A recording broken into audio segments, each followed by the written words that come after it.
The Meridian Tower office building occupied an entire city block in downtown Shreveport, Louisiana, casting its shadow across the surrounding streets, like a monument to ambition that the city had gradually learned to ignore.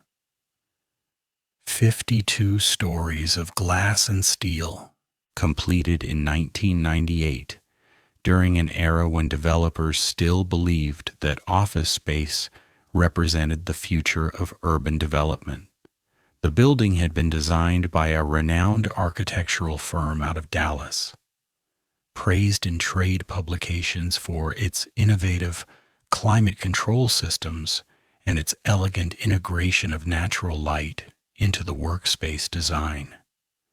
For the first few years after its completion, the building had been a point of pride for Shreveport, a symbol that the city was modern, forward-thinking, capable of competing with larger metropolitan areas. But that was nearly 25 years ago. By the time I started working there, the Meridian Tower had become what most office buildings eventually become: a monument to ambition that nobody paid much attention to anymore. The building still functioned. Daytime workers came and went, mostly representatives from insurance companies, regional management offices for larger corporations, and a few law firms that had decided that Shreveport's lower overhead costs justified the move from more expensive cities. Companies leased office space. The infrastructure maintained itself. The building paid its taxes and remained standing, a physical presence that most people in the city had stopped really seeing. But at midnight, something changed. Something fundamental shifted in the way the building existed, the way it presented itself to consciousness. And I would eventually understand that this shift had been happening for a very long time. Long before I arrived, long before the current building even existed in its present form. My name is Valerie J. Chitwood, and I was 30 years old when I took the night shift officer position at Meridian Tower Security Services. I'd spent the previous 8 years as an independent contractor, doing various security work, retail security at shopping centers, small business night watch, event security for conferences and concerts, occasionally doing loss prevention work for businesses dealing with theft issues. The work had been unstable, the pay inconsistent, the hours unpredictable. I'd moved between jobs frequently, never spending more than a year or two in any single position before the contract ended, or the business decided to consolidate operations and eliminate the position. The instability had worn on me in ways I hadn't fully acknowledged until I started looking for something more permanent. I was 30, unmarried, with no significant assets, and no clear trajectory toward building any. My apartment was a studio in a less desirable part of Shreveport that I rented month to month. My car was paid off but aging, requiring more frequent repairs. My savings account never quite accumulated enough money to provide genuine security. I existed in a state of economic precarity that had gradually become normal to me, so normal that I sometimes forgot there were other ways to live. The Meridian Tower position offered something different from anything I'd experienced in my previous 8 years of work. A fixed salary, benefits that actually covered medical emergencies, a consistent schedule that didn't change week to week, and the possibility of advancement within a structured organization. The hire manager, a man named David Chen, who ran facilities management for the building, had explained the position during my interview in his office on the 51st floor. The building had a professional night cleaning crew that came in around 9 p.m. every weekday. They worked until approximately 2 a.m., cleaning the common areas on each floor, emptying trash receptacles, vacuuming carpets, maintaining the facilities to a standard the daytime occupants would never fully appreciate, because cleanliness, by its nature, goes unnoticed until it's absent. My job, as David had explained it, was to monitor the building while the cleaning crew worked, ensure that they weren't accessing areas they shouldn't be accessing, maintain awareness of the building's security systems, and then continue monitoring after they left. The building had a comprehensive security camera system with feeds from 247 different points throughout the structure. It had an advanced alarm system that monitored all the main entry and exit points. It had multiple access points, the main lobby entrance, emergency exits on each floor, loading dock access for deliveries, a parking garage entrance, and several other secured doors that required keycard access. "It's straightforward work," David had said, leaning back in his ergonomic office chair, his hands folded on the glass desk in front of him. "The building is one of the most secure commercial spaces in Shreveport. The systems are well maintained. You're essentially just making sure nothing unusual happens during hours when the building is empty. Most nights, nothing happens at all. You'll probably spend a lot of time reading or doing paperwork. It's the kind of position where you're being paid to be present and aware, not necessarily to be constantly active." I'd done similar work before, similar enough that I understood the basic framework. Monitor spaces, document unusual activity, respond to alarms, maintain a log of what happens during the shift. It was security work stripped down to its essentials, the kind of position that required intelligence and attention, but not necessarily constant physical action. The pay was better than I'd expected.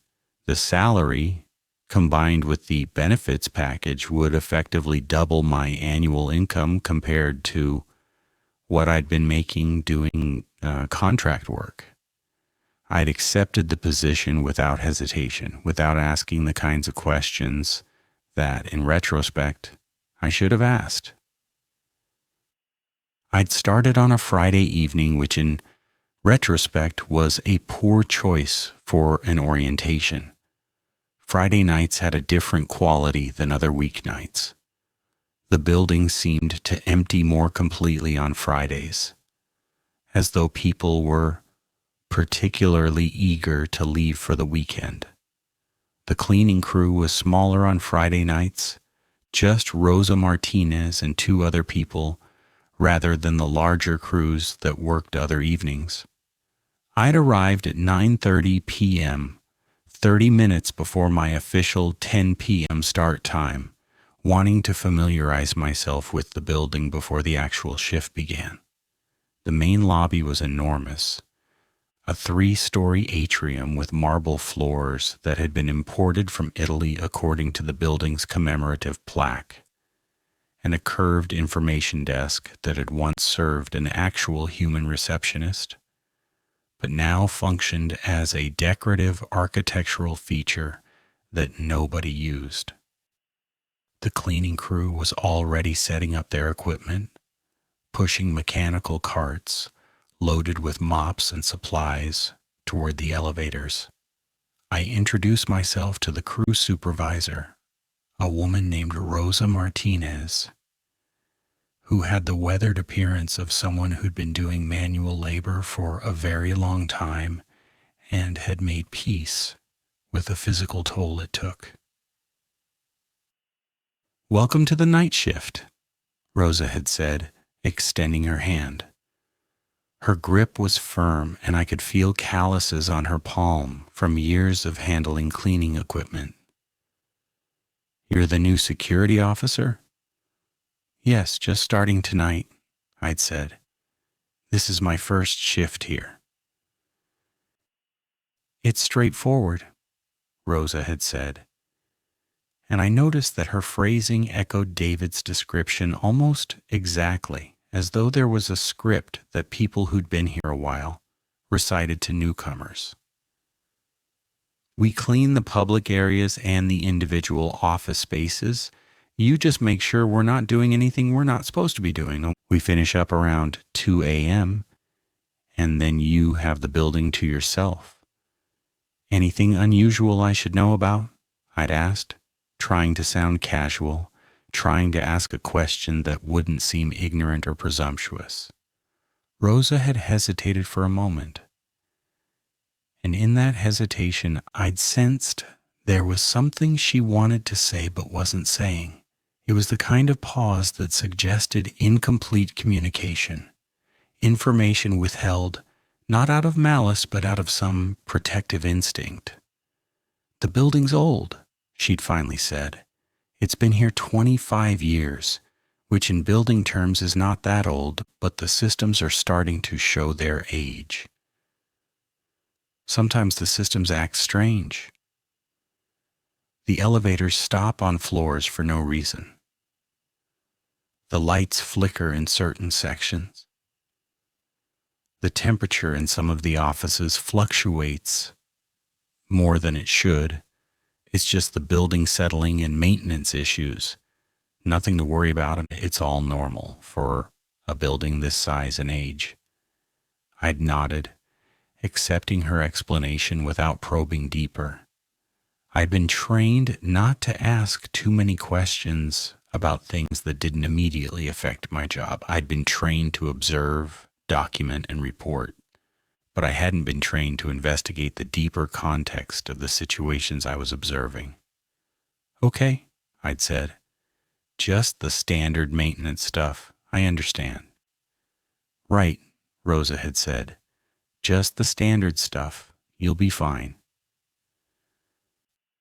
I'd taken up position in the security office on the ground floor, a small room with multiple monitor screens showing feeds from the building's comprehensive camera system. The room smelled like stale coffee and the particular staleness of a space where climate control was more about maintaining a standard temperature than about providing fresh air circulation. There was a desk with a computer terminal, a logbook for documenting unusual activity, a coffee maker that looked like it had been in that room for at least 10 years, and a comfortable leather chair that seemed to be the only element of the room that had been updated in the last several years.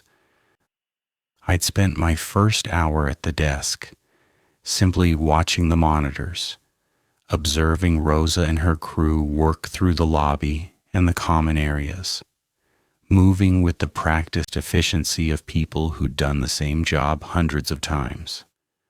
They knew exactly which areas needed which level of attention. They moved with purpose, covering ground efficiently, optimizing their time.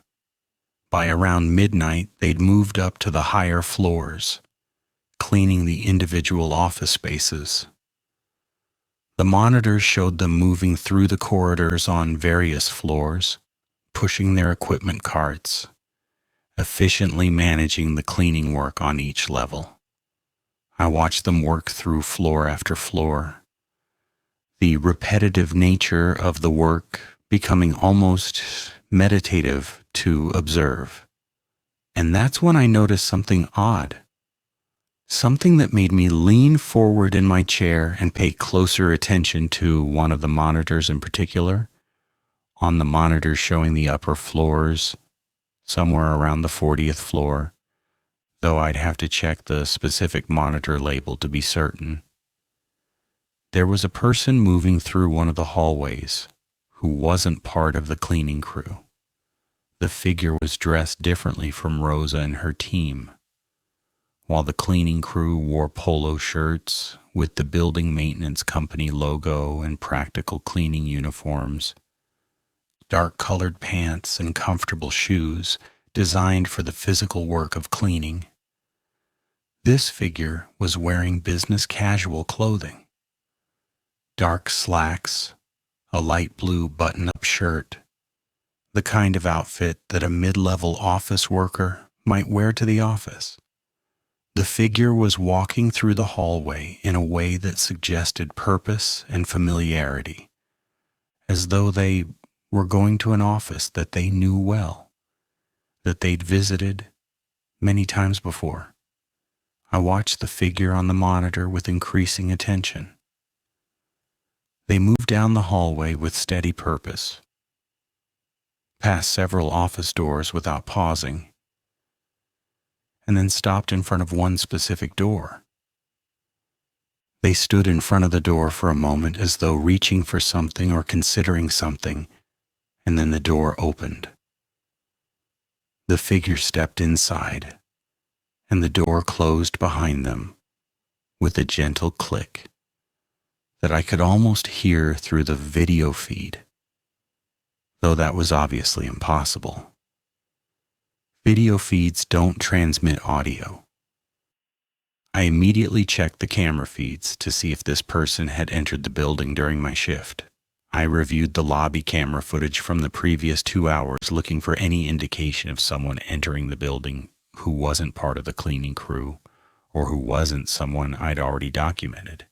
I didn't see anyone entering the building during that time who fit the description of the business casual figure I'd just seen on the 40th floor. The building's main entrance had been secure. The security door system showed no unauthorized access. The side entrances showed no activity. The loading dock hadn't been used. Yet there was definitely a person on the 40th floor, visible on the camera feed, moving through the hallway as though they belonged there. I called Rosa on the radio, using the building's internal communication system. "Is there anyone else in the building tonight besides your crew?"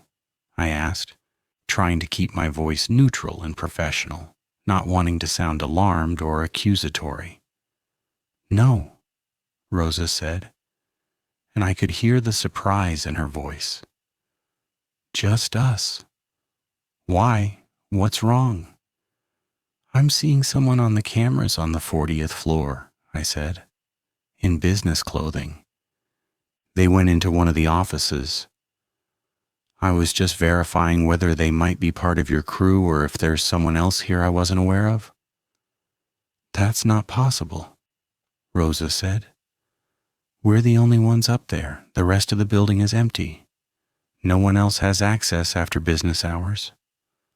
Only me and my team, and you, and David when he comes in for maintenance work. I'm looking at the camera feed right now," I said. "There's definitely someone there, about 40 feet down the hallway from the elevator on the 40th floor. They're in one of the offices." There was a pause on the radio, and in that pause I could hear Rosa speaking to someone else in her crew, asking if anyone had gone to the 40th floor without informing her. I heard muffled voices discussing whether anyone had actually been on that floor that evening.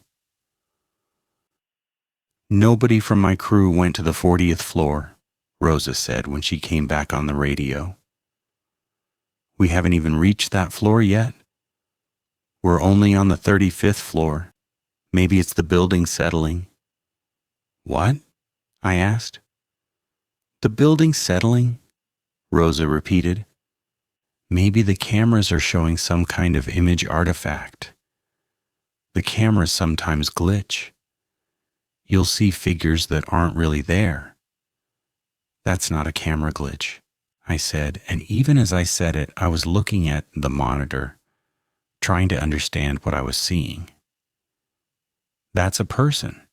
They're moving with purpose. They walked down the hallway. They stopped at a specific door. They opened it and they went inside. Maybe it's the building settling, Rosa said again, and I realized she was repeating the phrase almost mechanically, as though she'd been given a script to recite in this exact situation. You'll get used to it. The cameras sometimes show things that aren't really there. I wanted to argue with Rosa to explain that what I was seeing couldn't be a camera malfunction, that video feeds don't just spontaneously generate images of people that don't exist. But something in her voice suggested that arguing would be futile. There was a quality of resignation in her tone, as though she'd had this conversation before with other security officers, as though she'd learned that some things in the Meridian Tower simply couldn't be explained through rational means. I watched the monitor showing the 40th floor. The person was still in the office. The door remained closed. I waited, watching the hallway to see if they would emerge, trying to reconcile what I was seeing with what I understood to be true about the building and its occupancy. They didn't. They stayed in that office for approximately 15 minutes, a time period that